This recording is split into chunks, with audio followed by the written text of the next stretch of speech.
عقیدے میں کیوں نہیں تبدیلی ہوئی؟ اول روز سے لے کے آج تک عقیدہ ایک جیسا ہی کیوں ہے؟ دیکھیے عقائد جو ہوتے ہیں نا، ٹھیک ہے، عقائد حقائق ہوتے ہیں. عقائد کو ماننے کا مطلب حقائق کو ماننا ہے. ٹھیک ہے ٹروتھ جی، اور جو یونیورسل ریالٹی، ٹروتھ جو ریالٹی ہوتی ہے ٹھیک، وہ تبدیل نہیں ہوتی. اچھا ٹھیک ٹھیک ہے، وہ تبدیل نہیں ہوتی. جب ہم کسی کو انسان مانتے ہیں تو اب یہ نہیں ہو سکتا کہ ہم بولیں کہ یار 50 سال پہلے تو انسان تھا آج نہیں ہے، ٹھیک ہے، ایسا نہیں ہوگا. ٹھیک، ریالٹی اور حقیقت جو ہوتی ہے وہ ویسی ہی رہتی ہے، وہ ٹھیک، بدلتی نہیں. ٹھیک ٹھیک ہے. اچھا، اب عقیدے میں جو تبدیلی ہے، مثال کے طور پہ اس کائنات کو خدا نے بنایا، ٹھیک، اب اس میں کیا تبدیلی آئے گی؟ ٹھیک ہے. ٹھیک، اللہ تعالیٰ کی ایک مخلوق فرشتے ہیں، اس میں کیا تبدیلی آئے گی؟ ٹھیک، ٹھیک ہے. اللہ تعالیٰ نے فیصلہ کر دیا کہ لوگوں نے مرنے کے بعد اٹھنا ہے اور خدا کی بارگاہ میں پیش ہونا ہے، یہ اللہ تعالیٰ نے ہمیں خبر دے دی. اب اس کے اندر کیا تبدیلی آئے گی کہ یہ وقوع نہیں ہوگا، یہ واقعہ پیش نہیں آئے گا. اللہ تعالیٰ نے جنت کو پیدا کیا ہے، اب جنت وجود میں ہے تو اب اس کے اندر کیا تبدیلی ہوگی کہ غیر موجود ہو جائے گی.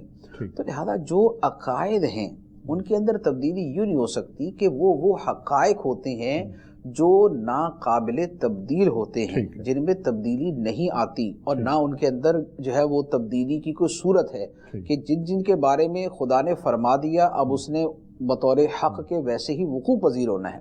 تو لہذا عقائد کے اندر تبدیلی نہیں ہوتی. ہاں، لوگوں کے معمولات اور معاملات کے اندر تبدیلی ہو سکتی ہے. وہ یہ ہو سکتا ہے ایک زمانے کے اندر لوگ جو ہے وہ کوئی اور طرح کی رسوم و رواج اور کوئی اور طرح کا طریقہ اختیار کرتے، بعد میں کسی اور طرح کا طریقہ اختیار کرتے. ہمارے اپنی آنکھوں کے سامنے ایک چیز آتی ہے کہ ایک زمانے میں لوگ مشقت کے عادی ہوتے ہیں، اگلے زمانے کے اندر جا کے وہ مشقت کے عادی نہیں رہتے، تن آسان ہو جاتے ہیں. لیکن اس کی جو لمیٹیشنز تھی وہ اللہ تعالیٰ نے اپنے علم کے مطابق وہ ساری کی ساری جان کے ان کو اسپیسیفائی کر دیا کہ جس وقت تک جس طرح کی تبدیلیاں انسانی مزاجوں اور معاشروں اور شعور کے اندر آنی تھی، اللہ تعالیٰ نے اس پیریڈ کے اعتبار سے احکام عطا فرما دیے. پھر اب آہستہ آہستہ جب ایک اور ڈیوریشن گزرا اور ایک اور انسانیت کے اوپر جو ہے وہ دور گزر گیا، اب اس کے اعتبار سے جو تبدیلیاں اللہ تعالیٰ نے اس کے اعتبار سے احکام دے دیے. نبی پاک صلی اللہ تعالیٰ علیہ وآلہ وسلم کے زمانے کے بعد اب جو تبدیلیاں ہیں، اس وقت جو انسانی شعور نے اپنے جس پختگی کو پہنچنا تھا وہ اس پختگی کو پہنچ گیا.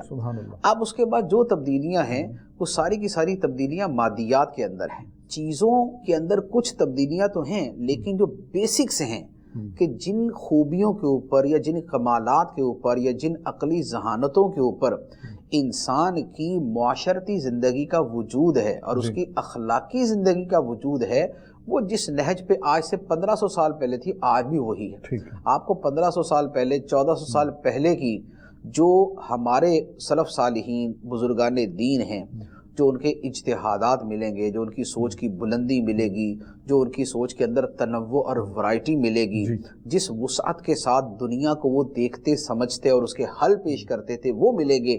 آپ کو وہ والا شعور ہی آج تک کنٹینیو چلتا آئے گا. یعنی فی نفسی ہی شعور وہی ہے. ہم مسائل نئے سے نئے آ رہے ہیں تو اس کے مطابق حل کیے جا رہے ہیں، مسلسل اس کے مطابق حل کیے جا رہے ہیں. تھوڑی سی سب تشنگی رہ گئی. آپ نے فرمایا کہ حضرت آدم علیہ السلام کا دین بھی اسلام تھا، حضرت موسیٰ علیہ السلام، حضرت عیسیٰ علیہ السلام کا دین بھی اسلام، حضرت یعقوب، اسماعیل، حضرت ابراہیم علیہ السلام. جب ان تمام لوگوں کا دین اسلام تھا، ہمارا بھی دین اسلام ہے، تو پھر فرق کیا ہے؟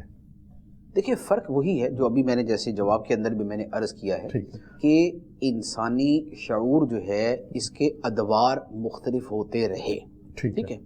ایک یوں کہہ لے کہ ایک وہ زمانہ ہے جسے پتھر کا زمانہ کہا جاتا ہے. ٹھیک ہے. ہمارا پتھر کا زمانہ کہنا مراد یہ ہے کہ جو چیزیں وجود میں آنا شروع ہوئیں، مکانات کا بننا، سائنٹیفک چیز، ان سے پہلے کی بات ہے. ٹھیک ہے. ہم اس معنی کے اعتبار سے کہتے ہیں. اچھا، اس کے بعد جو دیگر ادوار آئے ان کے اندر انسانی شعور کی حیثیت کچھ اور طرح کی رہی. تو اب ہوا یہ کہ جو تمام دینوں کے درمیان ایک وجہ اشتراک ہے، مشترک چیزیں، ایک وجہ اختلاف ہے اس میں مختلف چیزیں.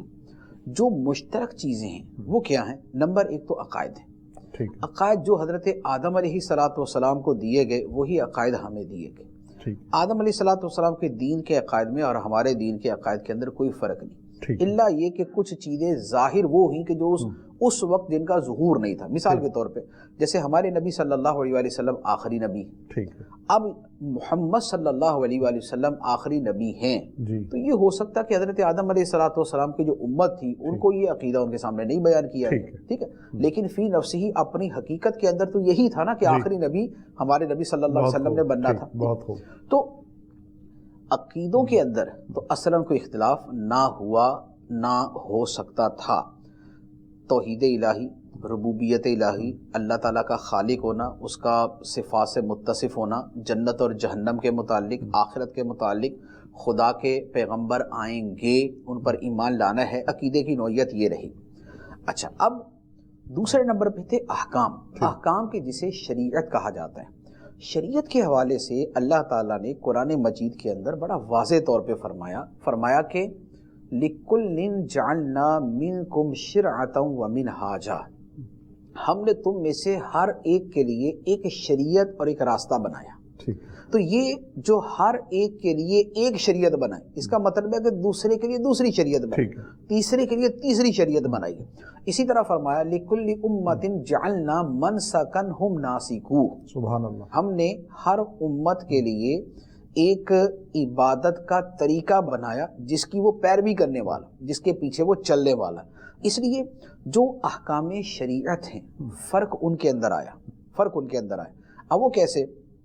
احکام شریعت کیا ہیں؟ نماز ہے، روزہ ہے، حج ہے، زکوٰۃ ہے، اسی طرح قربانی کے احکام ہیں، دیگر کاروبار اور معاملات کے احکام ہو سکتے ہیں. اچھا، اسی طرح کھانے پینے کی اشیاء کے اعتبار سے فرق ہو سکتا ہے. یہاں فرق ہے، ہمارے اوپر 5 نمازیں فرض ہیں، لیکن پچھلے انبیاء علیہ السلام کی جو امتیں تھیں ان کے 5 نمازیں فرض نہیں تھی ان کے اوپر. اچھا، زکوٰۃ کا ہمارا نصاب 2.5% ہے، یعنی 100 میں سے 100 روپے ہیں تو 2.5 روپے زکوٰۃ بنتی. لیکن پچھلے نبیوں کے اندر کیا طریقہ تھا؟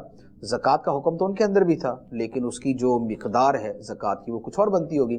اچھا، روزے ہمارے اوپر بھی فرض ہیں، پچھلی امتوں بھی فرض تھے. قرآن مجید کے اندر یہ کہ کتب علیکم الصیام کما کتب علی الذین من قبلکم، تم پہ ایسے ہی فرض کیے جیسے تم سے پچھلی امتوں پہ فرض کیے گئے. لیکن ان کے روزے 10 تھے، 20 تھے، 30 تھے، 40 تھے، رمضان کے تھے، شوال کے تھے، کس مہینے کے تھے، وہ مختلف ہو گیا. تو جو شرائع میں اختلاف ہے، جو شریعتوں میں اختلاف ہے، جو مختلف دینوں کے اندر اختلاف ہم کہتے ہیں کہ موسیٰ علیہ السلام کے دین کے احکام اور تھے، عیسیٰ علیہ السلام کے دین کے احکام اور تھے، وہ اختلاف ان شرعی احکام میں ہے. نمازوں کی تعداد میں ہو سکتا ہے، نمازوں کی اوقات میں ہو سکتا ہے، زکوٰۃ کی مقدار میں ہو سکتا ہے، حج ہو سکتا ہے کسی پہ فرض ہو، کسی پہ اس کے حوالے سے کوئی دوسرا حکم ہو. اسی طرح روزوں کے حوالے سے ڈیفرنس ہو سکتا ہے. اسی طرح قربانی کے معاملات، تو اب یہ بائبل وغیرہ کو دیکھیں جو آج کل بائبل کے نام سے ملتی ہیں، اب اس میں اولڈ ٹیسٹیمنٹ اور نیو ٹیسٹیمنٹ اگر اس کو دیکھتے ہیں تو اس کے اندر جو قربانی کے احکام ہیں وہ ڈیفرنٹ ہیں. قربانی کے احکام، قربانی کرنے والے ربیین کی ذمہ داریاں، اس کے خاندان تھے، ان کے پاس ذمہ داری ہوتی تھی، قربانی کرنے کا طریقہ ہوتا تھا، وہ سارے احکام جدا ہیں. اسی طرح مال غنیمت کے حوالے سے حدیث میں ہے کہ فرق ہوتا تھا. اسی طرح گناہوں کی سزاؤں کے اندر فرق ہوتا تھا. جیسے مثال کے طور پہ رجم ان میں بھی تھا، ہمارے دین کے اندر بھی ہے. ٹھیک ہے، رجم کی سزا جو ہے یہ تورات کے اندر بھی تھی، اور رجم کی سزا جو ہے نا ہمارے دین کے اندر بھی ہے. لیکن اس سے ہٹ کر اور کئی احکام ہیں کہ جنہیں جو ان کے ہیں ہمارے نہیں، جو ہمارے ہیں وہ ان کے نہیں. تو جو فرق کی صورت ہے، نمبر 1 وہ عقائد میں نہیں، نمبر 2 وہ اخلاقیات میں نہیں. حسن اخلاق کا حکم ہمیشہ سے ہے، سچ بولنا اور حسن اخلاق سے پیش آنا، عفو درگزر سے کام لینا اور ماں باپ کی خدمت کرنا، یہ وہ احکام ہے جو ہمیشہ سے چلتے آئیں. دھیروں سے نکالے یہ پھیلائے اجالے یہ کھولے بند آنکھوں کو گرتوں کو سنبھالے یہ